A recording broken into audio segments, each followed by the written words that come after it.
And opinions of the hosts and guests are their own and do not necessarily reflect the position of the management and staff of Guardian Network.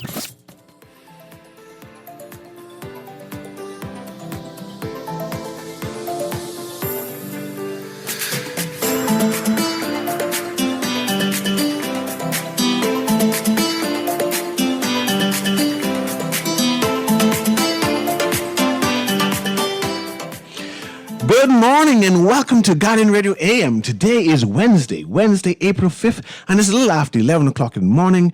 Once again, this is C.A. Newry, and I shall be your host for today as we have an open line Wednesday. Of course, I have Aaron Green with me today as we have a mashup Wednesday, as we mash together two shows together to have one, and we have an open line Wednesday. So we're going to talk about things that are trending on social media, and of course, things that are trending in the news. And of course, we have one or two things that we find interesting that we're going to have a discussion about. One of those things that I found interesting, what I'm going to prick Aaron's brain about, is why it seems like the F&M party fighting. They seem to be angry. It's so fighting that a judge, a magistrate, a justice, I'm not sure which one it is, right, ordered them to stop fighting in public. Can you imagine a judge got to tell the party, man, y'all stop it. No, listen, Mr. Newry, Aaron, you there? It sounded like you cut out. I'm not there anymore? Oh, no, you're there now. Go ahead. Okay, good. I was about to say, you saying that they were fighting just because the judge said they was fighting? Or because the judge tell them stop fighting? I said that because I seen the online clips and the rowing. Then the judge tell them stop fighting. Okay, because I remember when I was little, and my mommy would say, y'all stop fighting. That didn't mean we was actually fighting, you know. She just didn't understand what was going on between us. I just want to make sure. So the loud machination could be friendly talk. They just talk loudly, but they ain't really fighting. They're just talking loudly. Right. I just want to make sure. Because I ain't sure yet either. But I also want to prick your brain about the relationship between the leader of the Free National Movement, Michael Pintard, and the former leader of the Free National Party, Hubert Ingram? Look where you going. Hubert Minnis, right? And their relationship. Not Hubert Alexander. I mean, there's three, but okay. But I remember once upon a time when Hubert Minnis was the leader of the FNM, Michael Pintard was the chairman, right? Yes. And then we had all kind of scenario with someone named Bobo and someone named Tugi, right? And that relationship soured, which forced the then chairman, Michael Pintard, to resign. So, man, I ain't involved with this no more. I have to go in the back line and run, right? I wonder if that friction, that tension from that long time interaction, does it still exist right now in the FNM? And that is what we see playing out, that these two gentlemen just don't get along. But it would appear as if they were on the same side. Well, you just say family members could row, not row, and they're on the same family. True, but I mean, I don't even know if they were rowing. What? I don't even know if their voices were raised loudly, you know, even. Because you remember that when Pintard resigned, the whole affair was referenced in the letter by the members of the opposition that wrote to the FNM Council to say, we are no longer in support of Minnis as the leader of the party. Mm-hmm. But were they still FNM? And are those six persons who left the FNM then to form a caucus, are they still in the party and still viewing Minnis the same way? Right. Because what if the tension between Minnis and Pintard does not emanate from their relationship, but the wedge is being driven by something else? Interesting. But we have a caller, Aaron. Let me patch the caller through. Producer, patch that caller through there. Go ahead, caller. Can you hear me? Caller, this is talking voice along with you and Aaron, Newry. How you doing, sir? Go ahead. Man, I wish I could tell you. I we need justice, law, and order in this country, the Bahamas. And of course, a godly day to the universe. You know, I have a lot of reports into Central on complaints, on case, and it's being handled sloppy. Something needs to happen to Central whereby they would start waiting for our money, okay? And wait for us just, okay?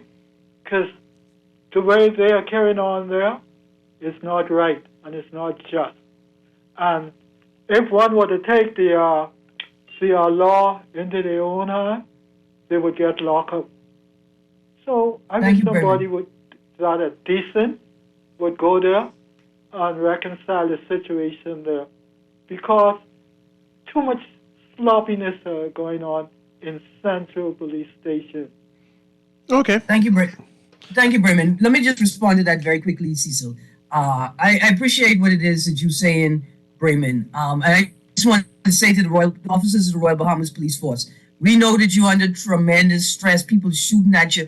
Look here, if you start shooting at me, I leave in the country. I can be honest with you. So we, the ordinary citizen, can understand the amount of stress that you are under, the workload that you have, the lack of resources that you have, and thus the need to triage, right? Like the need to prioritize where your attention can go and what just cannot get attention at this time. But I think it's also important for the Royal Bahamas Police Force officers to understand that the ordinary citizen can't triage in the same way, even though they are forced to do in their life. But if they are going through something, they cannot be expected to sit back and say, well, I guess I understand. The police got more important things to do, right? And so we need the engagement between officers and citizens and people calling in to shift a little bit. That, Nikki Giovanni told James Baldwin, when you come home, just lie to me. If you love me, lie to me. Make me feel better the same way you make them other people feel better by lying to them. Just spend a little more time in that human engagement, Royal Bahamas Police Force officers. Thank you, Mr. Newry. Good. And I appreciate you responding to that, right? I see that Royal Caribbean investment, the one that has already got the approval from the government, the one that is still pending the environmental impact. I see that the Atlantis CEO is doubling down of her concerns about the project. In fact, she's now evoking that the workers, the employees of Atlantis joined the call to have the government reconsider their position of opening up the Royal Caribbean investment, the slides and the beach resort thing on Paradise Island. Would you have any comments on that? Yeah, I noticed I hop right over to F&M. That's not a problem. I hop back when I'm ready.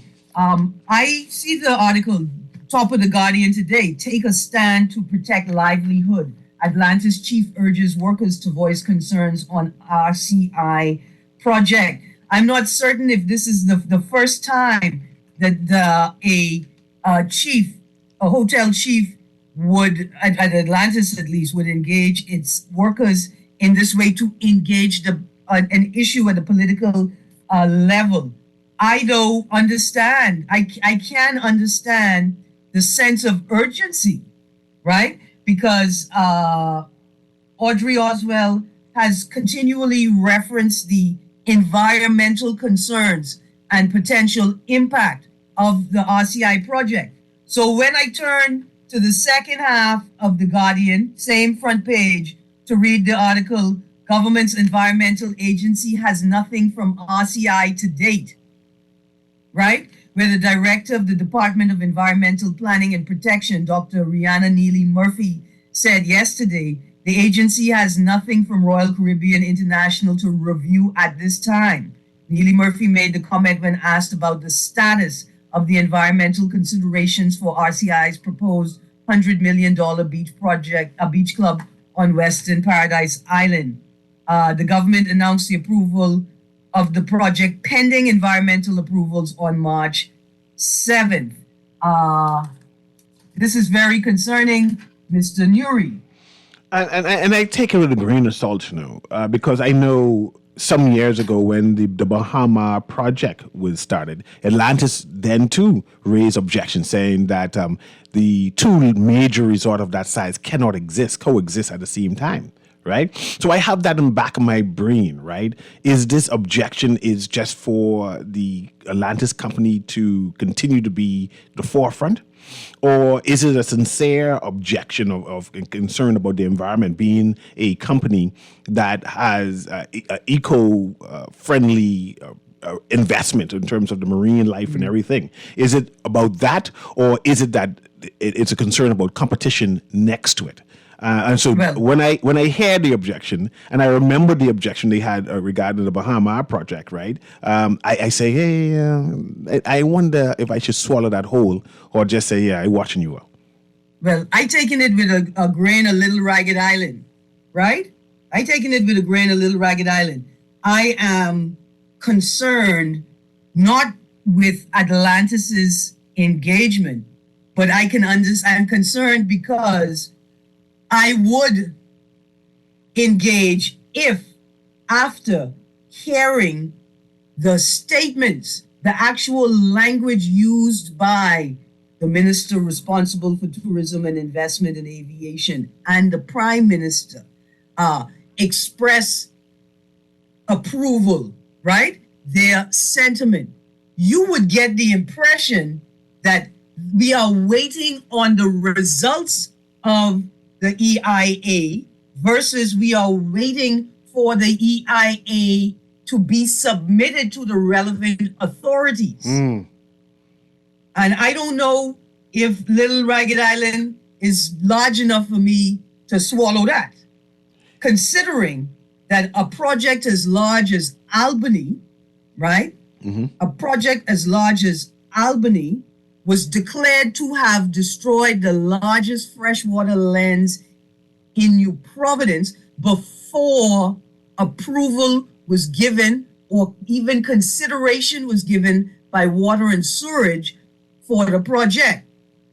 I gonna need plenty Ragged Island in my Kong salad today to swallow anything. It is interesting, and Ragged Island is a lot to swallow, by the way. I'm just letting you know about that. Yeah. But what else inside the news you found interesting? Because I'm watching, I'm scanning and highlighting, but I know there are one or two things that you want to bring to the fore that we could discuss. Well, yeah, man. There's two interesting articles that I found yesterday. Like I say, it's the Easter week, and I want to tend to stay away from hot button issues and keep it light. And so I found this article. Cable Orca's 23% budget rise, assault on our finances, right? Cable Bahamas is saying that. This is in the Nassau Tribune. And so I turned to the Guardian to see what the Guardian was saying about it. And I found an even more interesting article in the Guardian this week, yesterday's paper. The headline is Elon Musk's Starlink licensed to operate in the Bahamas. High-speed satellite internet system Starlink has been licensed by IRCA according to the regulator's recently published Public Register of Licensees document. The internet provider is registered under Starlink Services Bahamas Limited. And according to the document, the company was licensed since the middle of February 2023. While there's not been much mention of the possibility of competition for local internet providers in the Bahamas, the BTC's chief, Samir Bhatti, told Guardian Business that it is aware of the licensing of Starlink and BTC is monitoring the situation. So, Mr. Newry, both of these articles cause many, many questions to arise. And I would like to throw a couple of them out there at you and the audience, because this is just fascinating. It's like Scooby and Shaggy came with another mystery for us to investigate. For instance, I found an article online called Starlink in Bahamas. at the website ts2.space. ts2.space, right? And it says the launch of SpaceX's Starlink network in 2019 has had a tremendous impact on Bahamian education and businesses. The satellite-based internet service is providing access to high-speed internet to areas of the country previously unable to access it, a development that is facilitating the delivery of educational services and increased business opportunities. So I wanted to ask you in the wider audience, have you ever been or are you currently a Starlink customer? B, which rural communities have access to Starlink services? Are sailboats, charters, yachts, and cruise ships the primary users in the Bahamas? Now, the article goes on to say that Starlink is making a significant difference for students in the Bahamas. It is providing access to reliable high-speed internet for students who have not had the opportunity to take advantage of online learning opportunities before. And I want to ask, schools on which islands have access to Starlink, and were students able on the far-flung family islands to use Starlink to access the Ministry of Education virtual platform? Some interesting questions. I don't even know what a Starlink is, Aaron, truthfully.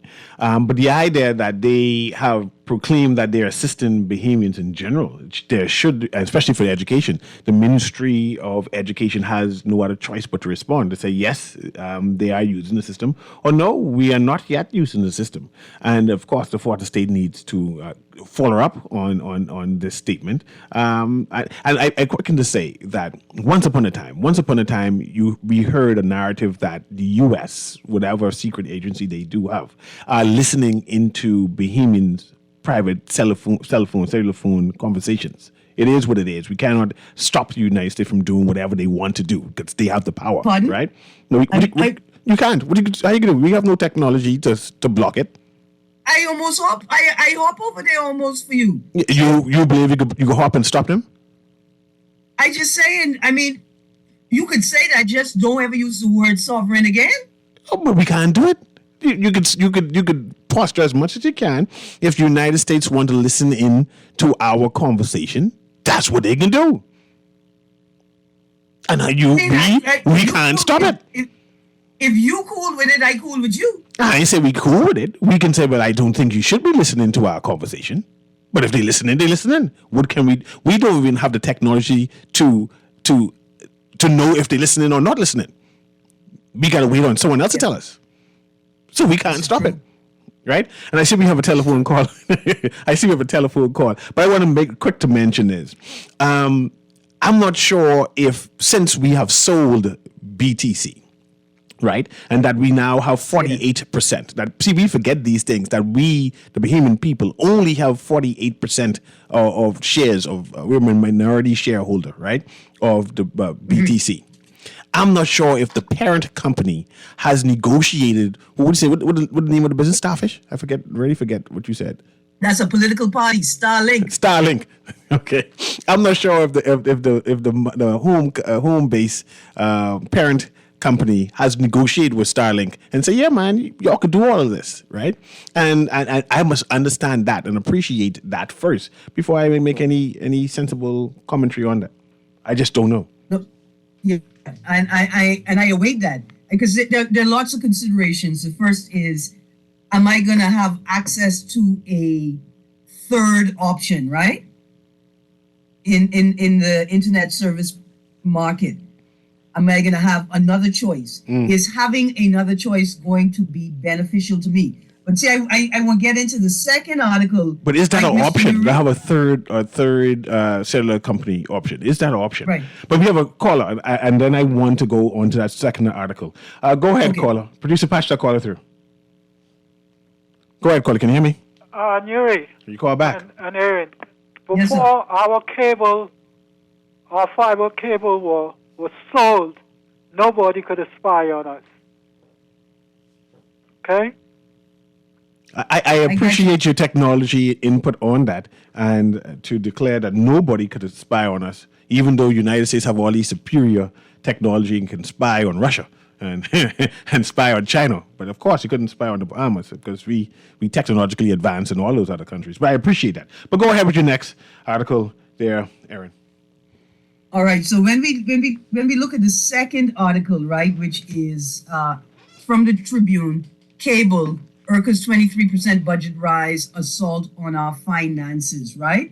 The BISEX listed communications provider, that's Cable Bahamas, in its response to the regulator's draft 2023 annual plan, proclaimed itself astounded by the magnitude of the 1.26 million year-over-year increase and demanded that IRCA slash this jump by more than 50% in percentage terms. Cable Bahamas and its Alive mobile affiliate said the days of communications operators being a quote-unquote cash cow were long over.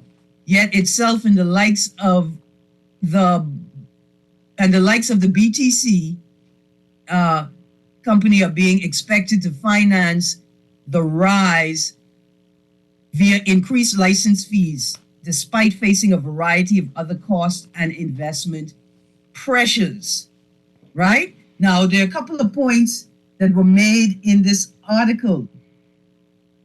First off is this, Mr. Newry.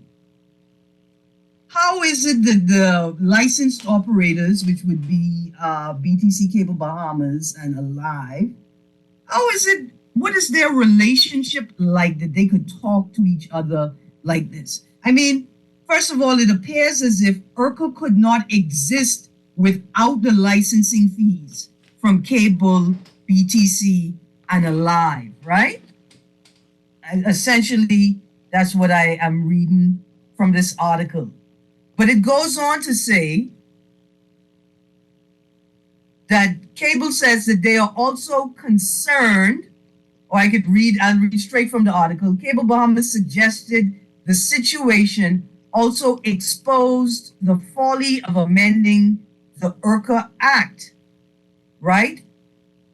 The regulator's governing legislation, which previously allowed it to retain any excess license fees above those used to finance its budgeted operations and apply them to costs incurred in future years.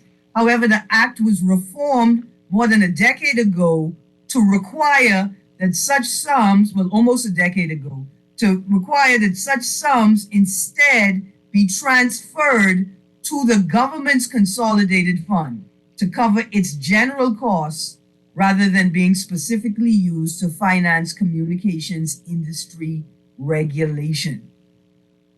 Interesting.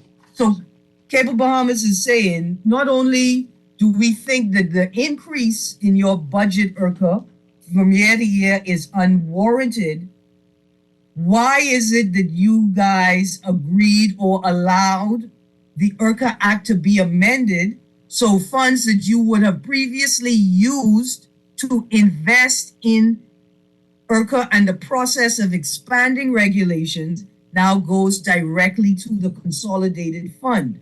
Is it proper for Cable Bahamas to be questioned, IRCA? I just feel uneasy in that. One is the authoritative figure that police them, and now the client is now policing IRCA. Is that what's happening? Well, I can be honest with you. You may notice I haven't been able to hop over that point yet, Mr. Newry, because as you go on in the article, Cable Bahamas also references, right? Cable Bahamas also references the continued occupancy of the Frederick building, right? And the article says the group, in its response last year, urged IRCA to sell the Frederick House building, which has been an albatross around the finances of licensees who must pay for the original poor decision to purchase such an ancient building.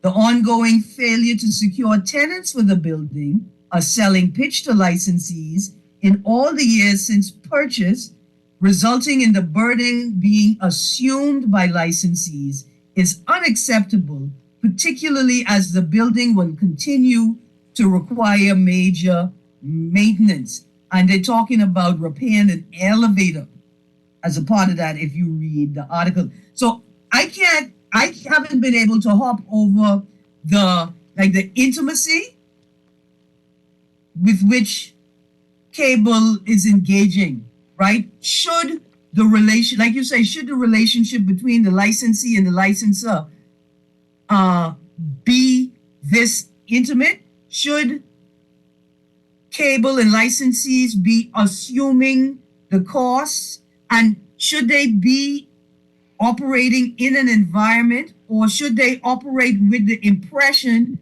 that they could tell IRCA about the building that they rented?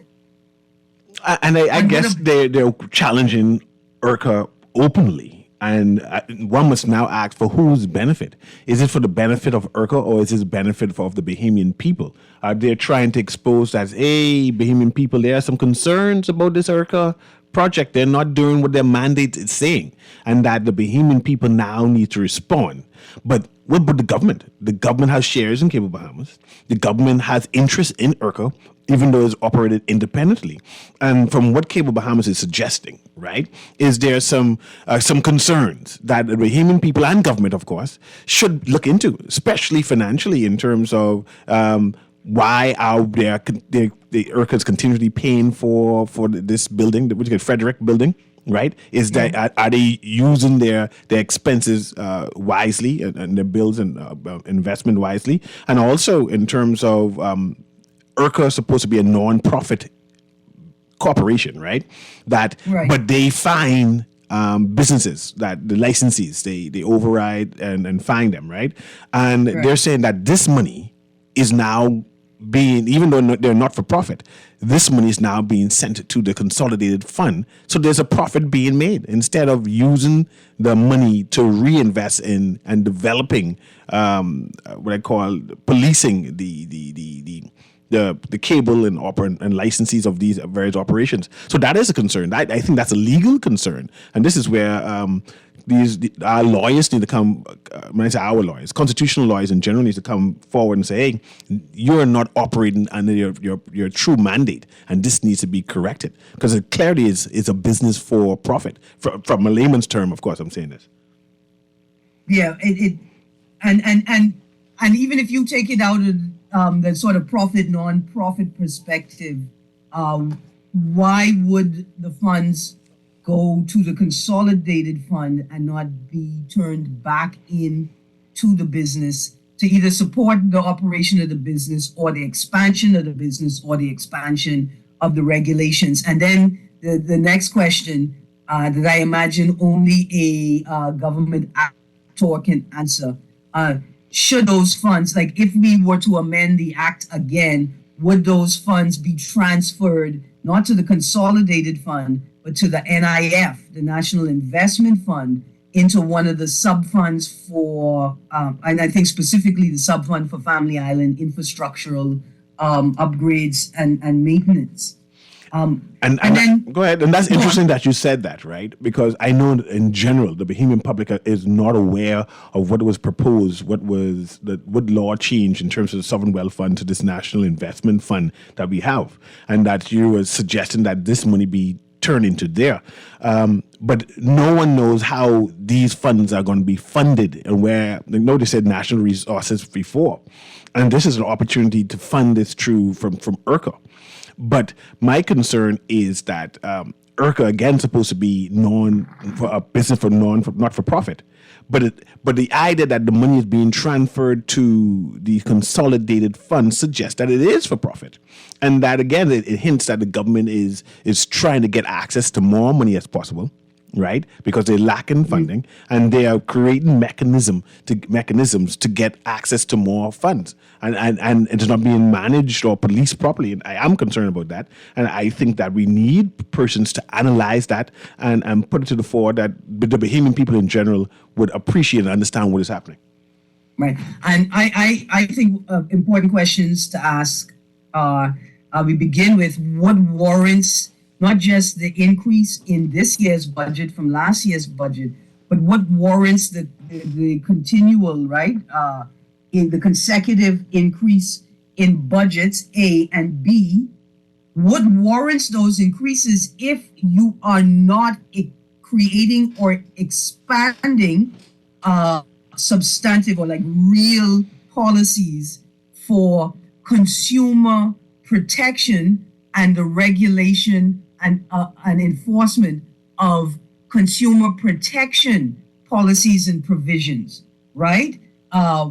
What Because at the end of the day, the service provider is going to put the burden of the increased budget, increased licensee fees on the consumer.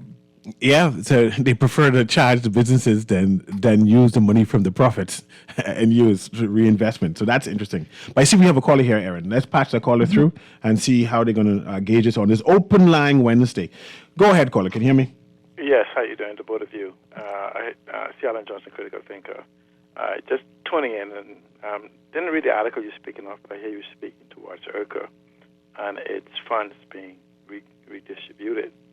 I think that we should invite Carlton or someone else to actually tell you what IRCA should be as opposed to what IRCA is doing. IRCA should have had about half a dozen to a dozen various different committees that should have been established from over a decade or longer ago that deals with various different subcategories of what IRCA is, that deals directly with the community, promoting expansion of the industry, etc.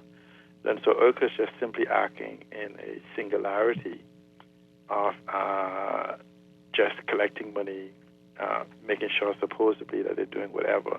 But I don't have the list in front of me. But if you look at what IRCA is supposed to have done, there's a bunch of other committees that it's supposed to support. And so in the lack of those committees, you would definitely have overreach that is left from what is assessed to them. The other people won't necessarily push what IRCA is supposed to do because those committees could also be looking at them or even cause competition to enter into them or diminish resources to come into them for these so-called community networks.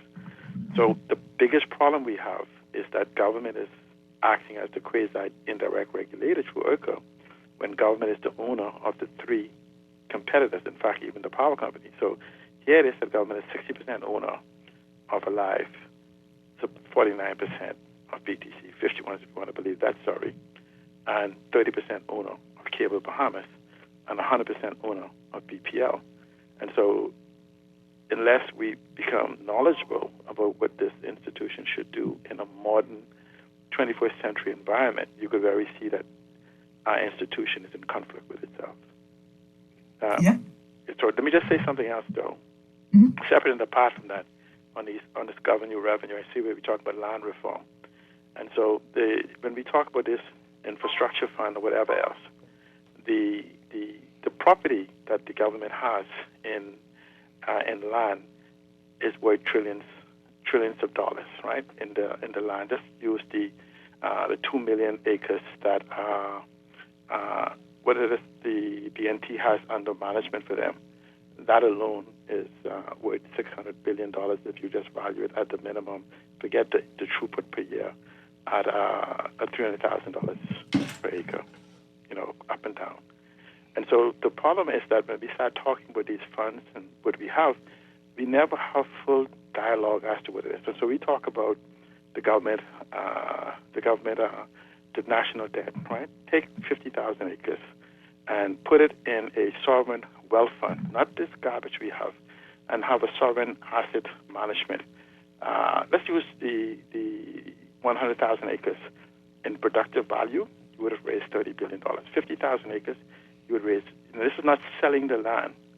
This is what sovereign wealth funds do. They don't sell it. It's productive value of production. So you could retire the national debt from the land alone before you start talking about all of the very efficient carbon credits. And so even when you begin to look at our finance, let's look at what we say for the taxes, $1 billion in uncollected real property taxes. Developing and developed countries would sell those tax certificates. Okay, say Newry, guess what? You have a business or a house, and you don't pay your taxes by the deadline March 1st. We will sell the certificate and collect 100% of the money. And that contract now is between Newry and the person who bought a certificate that gives him 3 years or whatever to pay those taxes. Or guess what? That person can now move to take possession of your property for that tax certificate. The banks and other people, like they do now, they will even go faster in selling it. And people will, when they have a threat of losing their property, their $1 million property for, say, a $20,000 tax certificate, guess what they will do? They'll pay it. And so what it does, it gives government 100% of operating revenue every single year by selling the tax certificate after it becomes 1 year past due or something. And now you have it. And there's a whole host of other different things developing country do. But the family, friends, lovers, who I know, and whatever, this disrupts this. And this is what technology does. That technologies allows you to peer into the past, secure the future. Okay, then let Aaron and I respond to that. But I appreciate you putting all that input in there.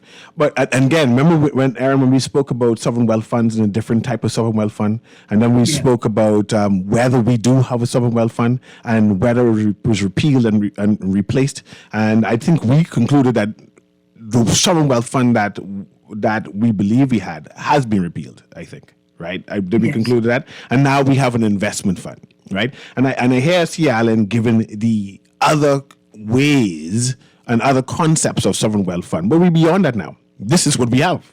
So the question now is, how do we use this investment fund until at least a new political party comes in and puts something new in? But the question now is, how do we use the investment fund that we do have and use that to the benefit of the Bahamian people? I understand and appreciate the idea. So why didn't we do this and why didn't we do that? But we already conclude that we didn't do it. So that's where we are now, right? But I want to also talk about, and the reason why I want to talk about it is because I got 3 texts about Pancake Gate, whatever that means, right? Let me see if I can read this text because the text. I hop in mad. Did you didn't come pick me up? I said I hop in mad. Did you didn't come pick me up? You like pancake too much. That's what it is. You like, and I'm trying to get back to the text where the texter is saying, "Is this good for the Bahamas?" Right? But mind you, I believe any Bahamian should be able to invest in any business they see fit. Right? So I have no problem with that. But I see what I found entertaining was the headline inside The Guardian, which says, this is the first IHOP in the English-speaking Caribbean to open at the mall at Marathon. That says wonders, right? I wonder why none of the other English-speaking Caribbeans never considered open up a IHOP. Or I guess it's not a need. Or I guess they have their culture in terms of breakfast, right, already is absorbed by cultural or what do you call it, authentic restaurants. So there's no need or no space for a foreign concept to come and open up. So I found that interesting. But I found a text that says, seeing the pancake fiasco yesterday demonstrates why we as a country can't focus on things that matter and would benefit the masses. We are like programmed drones marching to the beat of the merchant/ruling class. Look at the progress of freedom of information, local government, campaign finance reform, tougher laws on murderers, etc. The process has stopped with a huge gap in the road and water separating 2 ends. And I think all of that is saying that United States culture has permeated Bahamian psyche, that we are depending on their culture to satisfy our needs, and that the long lines happen because we are ontologically Americans. Right. When you are so consumed by American systems, by American cultures, by American language, music, clothing, that you forget that you are not American. We're not American. You are, in fact, something different. We are something different. Pardon? I got to be asking these questions. Are we something different? Are we not American? Even our accent, I have it as an accent, right? A dialect. Even our accent, we have Bahamians now saying it's not really ours. We copied it, or it was sent to us by these Southern American states, the Gullah Geechee. They send it on the Betty K. Yeah, and that we didn't originate this language independently of them. We always have to be getting it something from someplace else. Isn't it? No. Can our language be independent? Since Americans can understand us clearly, but they can't understand them Gullah Geechee people. They just don't understand what they're saying. So it could be 2 independent languages. No, we could sort of conflate two things here. Bahamians and Gullah Geechee people, we are cousins. Oh, We but are family. we are cousins to Jamaicans too. Yes, we are cousins And the to Bajans. Jamaicans too, but the way that the branches branch off and develop, we cousins to them, but in terms of language, our language has held close to our Gullah Geechee cousins. But- and but- modern appreciation of music is shifting. In music, we closer to our Jamaican cousins than our Gullah Geechee cousins. And this is where history comes in. When we know that the Gullah Geechee plantations was started from the people from Barbados, because there were the plantation owners and in the import of Africans from there. They came directly from Barbados. And you'll see that persons like Guyana and Belize also have Gullah Geechee phrases because they descend from there also. But we would have to be aware of that and cognizant that that happened. Right. But also, I think a part of it now, you're the historian, and it's Mashup Man Down Wednesday, so I hope to be corrected. I lean to the side. Wouldn't it have been loyalists leaving the southern U.S. and coming to the Bahamas that would have brought a part of that Gullah Geechee influence back to the Bahamas or to the Bahamas for the first time? And that might be Question. so. That might be so. But we must also remember that we had a population here before who was speaking the language, who came from Bermuda, and you know that Bermudians speak similar to us, right? Also, Right. They were already speaking the dialect before the loyalists came. And the loyalists came with their infusion. And of course, we had the free slaves who came afterwards. And then, of course, we had the Caribbean persons, because we have Caribbean, a large number of Caribbean nationals through the movement of British colonization, and they come in here to live. They too brought in the language. But I see we have a number of callers, and I want to have a show just on that and the language of us in general. But let's include the callers, and then I want you to challenge me on that again too, Aaron. But go ahead, caller. Can you hear me? Yes, C.A. Smith, Newry a minute. Okay, I just take out the Where motor. are we geographically located? Aren't we in the Atlantic Ocean? Yes, we are in the Atlantic Ocean. Didn't back In in the day, Caribbean didn't Sea, similar which is in the Indians Atlantic migrated Ocean. to the Bahamas also? I didn't hear the question, sir. Didn't back in the days, did the Seminole Indians migrated to the Bahamas? The Black Seminoles migrated to the Bahamas. Yes. All right. Who named us Caribbean, except for the treaties and agreements? Didn't America name us Caribbean? I'm glad you answered that, right? Before we were in the Caribbean, we were considered the West Indies. We are West Indians, right? Yes. That term was created by a body of persons who developed terms. Yeah. Now let's go to the Caribbean. Before there was a Caribbean, the term Caribbean, that term was also developed by a body who gives a definition of what a Caribbean is. Now there's a section of the Atlantic Ocean, listen to this part, there's a section of the Atlantic Ocean that body has dubbed the Caribbean Sea. We are not in that Caribbean Sea, right? And this body has also give a definition called a Caribbean Basin. We in the Bahamas are part of the Caribbean Basin. And now, close, inclusive of Bermuda too. And now there's a definition of who are part of the Caribbean.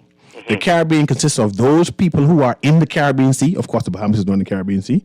And those people who are in the Caribbean Basin. We are definitely a part of the Caribbean Basin. And the culture and the history makes them part of the Caribbean. Therefore, ergo, the Bahamas is a Caribbean nation.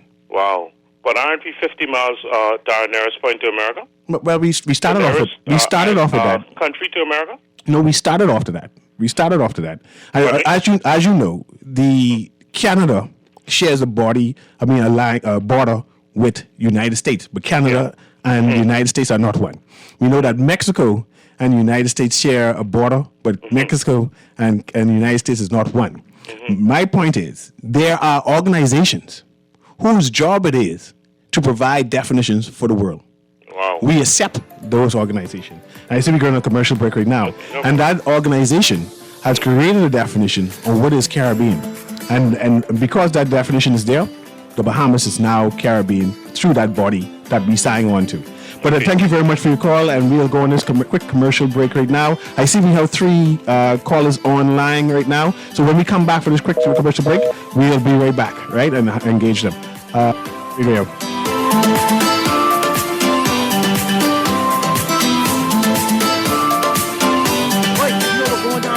No way, what happening? Joe bringing the knife to school. He could do Junior in. For what? Well, he fooled with Joe girl. Mother sick. And you know Junior don't back down for nothing. So that means you got a big fight tomorrow. So whose side you want? Side? I trying to stay in school, not Simpson Pen. We gotta tell somebody about this fight. Tell somebody. I ain't no snitch. I mean cool, you know. Wait, if you so cool, then you need to stay in school and stay out of the fight. Yeah, but if I don't hang on Joe's side, him and he boys coming for me next. Alright, so we definitely gotta tell somebody. We gotta prevent the fight. What I say, I don't want nobody call me snitch. We could just call Crime Stoppers. You could report what you know, and nobody gotta know it's you. So how did I work? All you gotta do is call them, or you text them through the Crack Crime Bahamas app, and nobody can know it's you. Then the police come looking for me for more info, and when they finish with them, Joe them coming looking for me? When you call Crime Stoppers, the call go directly to Miami, and they don't ask nothing about you. Then you can get the pen from them, and they can claim a reward later using that same pen. Plus, everything's scrambled, so nobody can read what you said. Calls 328-8477 from Nassau or 242-300-8477 from the Family Islands. Vaccines protect those we love the most, our children and our grandchildren. I vaccinated my children to protect them. Getting your child immunized can protect them against diseases like polio, measles, whooping cough, and others. So protect your child today by getting them immunized. My grandchildren are vaccinated. You should do the same. Vaccinate your children and your grandchildren and make sure they are safe. Take advantage of the National Vaccination Catch-Up Campaign, March 25th to April 6th. Visit your nearest clinic weekdays between 8 a.m. and 7 p.m. On Saturday, March 25th, visit us at the Red Cross, 10 a.m. to 2 p.m. And on Saturday, April 1st, 10 a.m. to 2 p.m., we'll be at the Mall at Marathon. COVID-19 vaccines are also available at all locations. This message is brought to you by PAHO WHO, the Ministry of Health and Wellness, and USAID. Every Thursday until April 6th, between 5 and 6 p.m. is Come Gold With Us Thursdays. Follow us and like our Facebook page, 50th Carifta 2023. Then keep a lookout for our team and get a chance to win a golden ticket and many, many more giveaways for the 50th Carifta Games 2023. For more details, email info@carifta50.com or call 808-GOLD.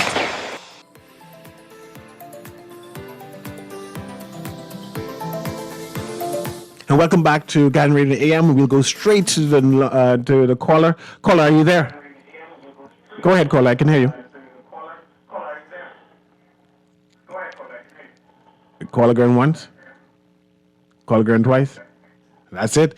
But Aaron, why do you think that we have embraced American culture so much that fast food restaurants are easily adopted into our mainstream concept when other English-speaking Caribbeans say, "Man, I ain't really interested. Dine us." I can tell you why. Because cultural imperialism is the most effective tool.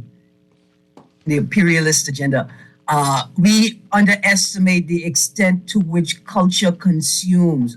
Unlike other countries in the region, we have greater proximity to the U.S. and U.S. culture, and we are feeling the effects. Yep. And let's see if we can engage this caller here. Caller, can you hear me now? Caller, can you hear me now? Yes, Mr. Newry, how you doing? I'm doing well. Yeah, I was shouting hello, something wrong with these phones. No, maybe make it quick. Yeah, take it back. Wasn't it Mr. Leon Williams that told Mr. Hubert Ingram, please do not sell Batelco? I don't know. Then he was CEO of Batelco, telling him the value of what Batelco was quoted to be in the future. I don't know. And what you mean you wasn't in the Bahamas? No, I just saying I don't know. Okay.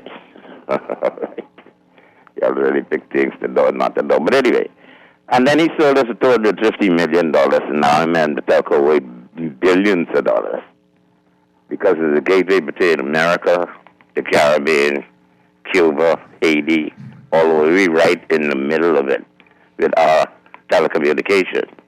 But what I understand, though, sometimes in this country, we have a lot of people that are qualified for many different areas around here. Economics, lawyers, doctors, this and that and the next. But we seem to be sending the wrong people to the House Assembly because We don't have nobody qualified to be leaders. We have people qualified in professions. We need some leaders around here to lead this country. Like I listen over repeatedly when it comes to some of these topics, and I hear Graham come in here when it comes to energy. I hear Seattle when it comes into technology. And it sounds like between them two, they know all the answers to everything from energy. I think Graham handling that, and Seattle with technology and computers and this and that. Yep, and we have 30 seconds, Aaron. Aaron, we got to continue this conversation. I want to have a conversation on ontologically American, so we got to explain what ontological means, Aaron. Ontological, yeah. We got to get Dr. Keith Russell and Helen Colares in studio. Anyway, the music playing up loud now, so we'll break now and we'll do that. Have a wonderful day. Mad, it's over. Yes, Garden Radio, the AM with Aaron Green and CA Newry. Have a wonderful day. This is Guardian Radio 96.9 FM, Nassau, Bahamas.